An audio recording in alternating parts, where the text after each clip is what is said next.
Just throwing it out there, if you haven't been looking at anything from the movie, I suggest turn back right now because I'm just throwing stuff out that I looked at. If you don't want to know anything about the new movie, go away. Go watch one of my other videos, but don't watch this. But if you don't care, then please watch away. Hey guys, back again for the second part of my Michael Bay movieverse Transformers extravaganza party. Here today to talk about my thoughts on what I've seen so far of the upcoming sequel, Revenge of the Fallen. I definitely want to start off saying that I actually hadn't really been looking at a lot of stuff from the movie, especially because Michael Bay at the forefront told us that most stuff that would be coming out would be, like, not true. And obviously that was a while ago, so I really just didn't get into the habit of looking at stuff that would come out for the movie.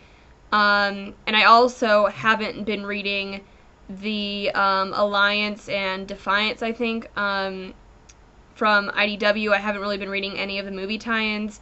One, because it costs money to buy more comic books, and two, I didn't really care all that much. I tend to just think that I'll see what I see once I see the movie. But now that we've gotten closer to the release of the film, and people are starting to review the figures, and we are starting to get some more information in general about the storyline and some of the added characters, I felt that it was appropriate for me to start actually looking at some of the stuff that's going to be coming out, and some of the information that we've been given. So I probably won't know as much as a lot of other people. So, my thoughts for the movie.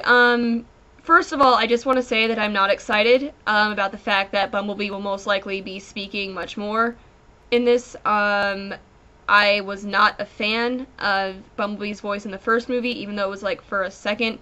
I didn't really think that it was appropriate, especially because of the way that Bumblebee was set up as being this like really cool guy.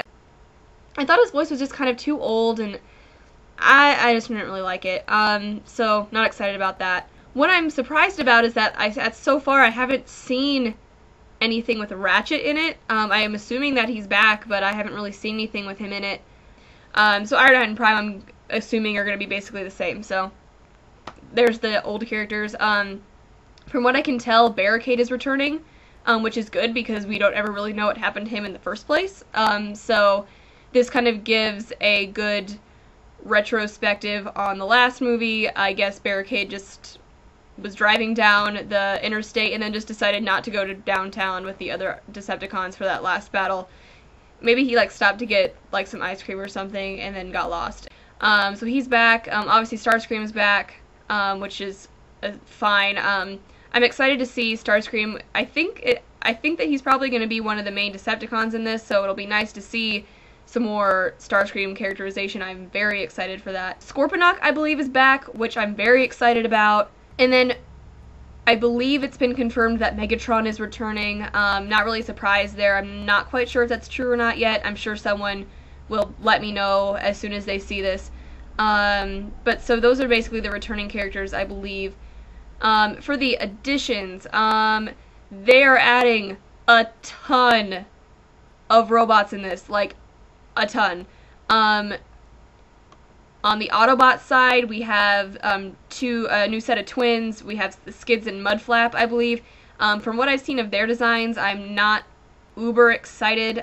They look, I don't know, they just don't look awesome to me. They look kind of, one looks almost just like a movie version of animated Bulkhead, which is it's weird.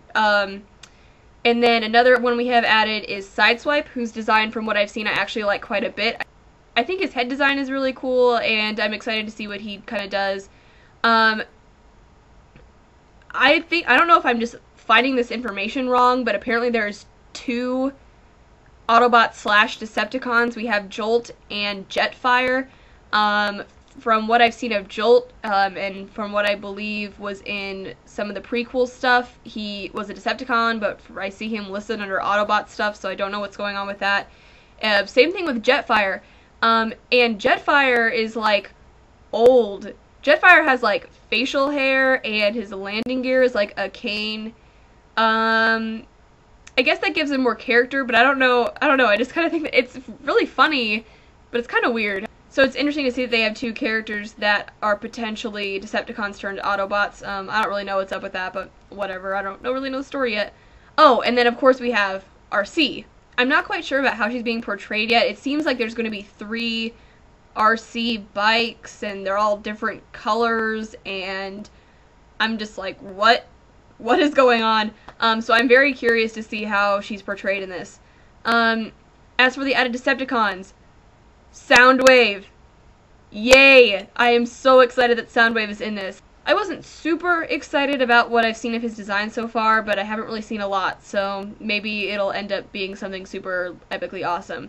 But to go along with Soundwave, whose design I know we have all seen, is Ravage. OMG. Ravage has one eyeball. Ravage's design, when I first saw it, I was very taken aback. I didn't really expect them to kind of just make it exactly what Ravage looked like in the original, obviously, but he just looks really weird and really terrifying. Though I actually do really like Ravage's design, it just kind of surprised me at first. And then we have a character named Sideways. I don't know what I think about that. But then we also have the Constructicons, another major yay. This is definitely good on the Decepticons side so far. It is kind of funny that I guess the plans are that they will be forming Devastator in the film, and we had Devastator in the last movie. Don't you just love editing errors or whatever happened with that? From what I've seen of the Constructicons design so far, they're okay. I like the fact that they're all pretty different. I'm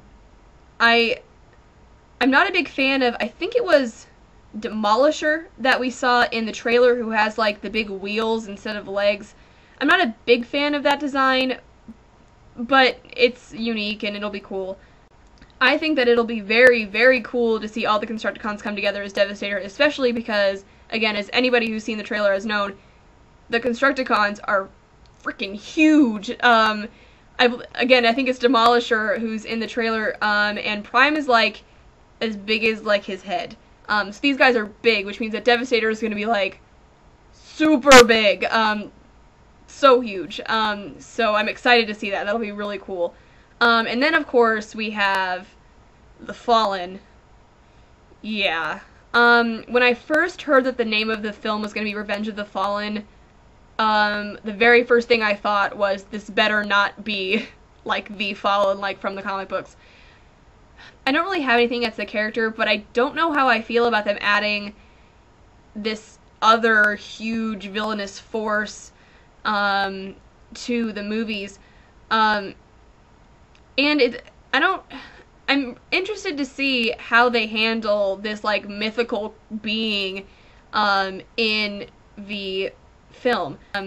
I have read one issue. Either way, I have read one issue of one of the. I've read one issue of one of the IDW Revenge of the Fallen prequels, and it had like Megatron like talking to the Fallen through like this rock, and I don't know how I feel about that. Besides that, back to this.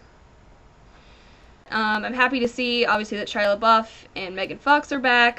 There is a new girl in the movie, a friend of Sam's, I'm guessing. Happy to see that the hackers will not be coming back. Happy to see the parents will be returning. And besides that, I'm also happy to see that the military people are back. I liked them in the last movies. Hopefully with not adding that many new humans and getting rid of the hackers, and I believe Sector 7 as well, hopefully this will make it so it's easier to pay attention to the robots, which it better be, because there's like millions of them. There's so many Transformers in this movie. And I am in no way saying that I'm not happy about the fact that there is so many new Transformers in the movie, but I'm nervous that they're going to have all of these characters and they're not really going to be able to build on them or on their character because of the fact that there's going to be so much going on. So that is overall my thoughts on what I've seen for the next movie. I'm definitely holding my judgment until I actually see it in June. So I will see you for my next review. Thanks for watching. Subscribe, that'd be pretty cool. And I will see y'all later.